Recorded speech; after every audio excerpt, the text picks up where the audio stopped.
नमस्कार, मैं हूं परितोष और एक बार फिर आपका स्वागत है टीडी न्यूज़ के बेहद खास एपिसोड 100% की बात में। और इस एपिसोड में हम विश्लेषण करेंगे कि कोरोना से जंग जारी है, फिर भी बदलते प्राकृतिक मानसून की तरह ही वैश्विक संक्रमण का मौसम भी बदलता जा रहा है।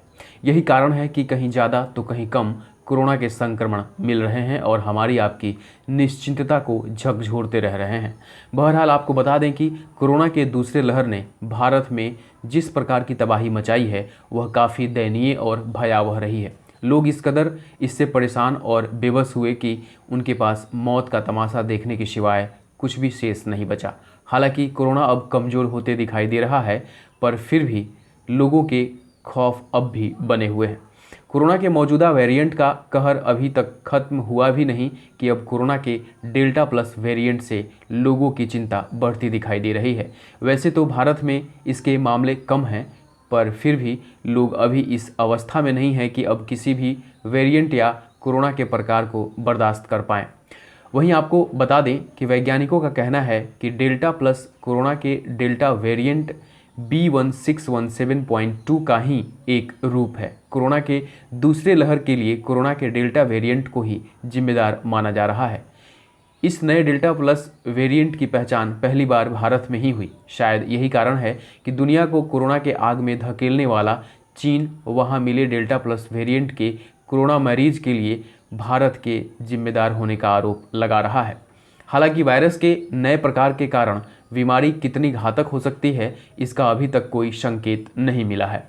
डेल्टा प्लस उस मोनोक्लोनल एंटीबॉडी कॉकलेट उपचार का रोधी है जिसे हाल ही में भारत में स्वीकृति मिली है।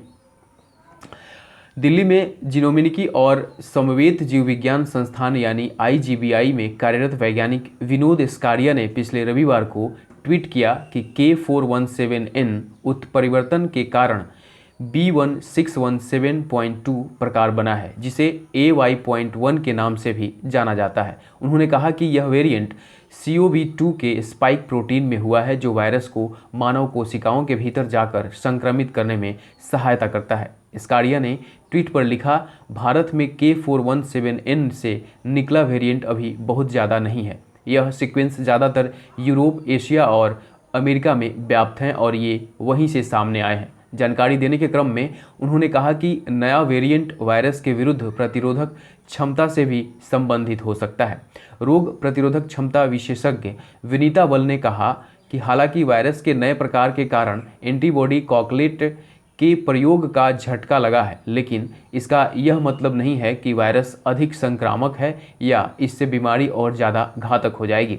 इसके अलावा भारतीय विज्ञान शिक्षा एवं अनुसंधान संस्थान के पुणे में अतिथि शिक्षक बल ने PTI भाषा से कहा है कि यह नया प्रकार कितना संक्रामक है, यह इसके तेज़ी से फैलने की क्षमता को परखने में अहम होगा। इसका उलट भी हो सकता है। जिन लोगों में यह डेल्टा प्लस वेरिएंट पाया गया है, उनमें से कई लोगों ने तो वैक्सीन की दोनों डोज भी ले ली है। इस बात से यह अंदाज़ा लगाया जा सकता है कि यह वेरिएंट पहले से कितना ताकतवर और खतरनाक साबित हो सकता है। बहरहाल डेल्टा प्लस वेरिएंट कितना खतरनाक साबित होगा, यह समय के साथ पता चल पाएगा। फिलहाल तीसरे लहर के लिए केंद्र सरकार खुद को तैयार कर रही है और स्थिति को कंट्रोल करने की पूर्ण तैयारी है। हालांकि पहली लहर के बाद भी इसी तरह के दावे सरकार ने किए थे, पर दूसरे लहर ने किस तरीके से सरकार के व्यवस्थाओं की खिल्ली उड़ाई है, यह किसी से छिपा नहीं है। अब तीसरे लहर में इस नए डेल्टा वेरिएंट से लड़ने के लिए किस प्रकार की तैयारियां सरकार ने की हैं, इसका पता जल्द ही चल जाएगा। फिलहाल आज के 100% की बात एपिसोड में इतना ही। कोरोना से जुड़े तमाम अपडेट्स और इनसाइड विश्लेषण के लिए सुनने के लिए सब्सक्राइब करें हमारा चैनल और देखते रहें टीडी न्यूज़। नमस्कार।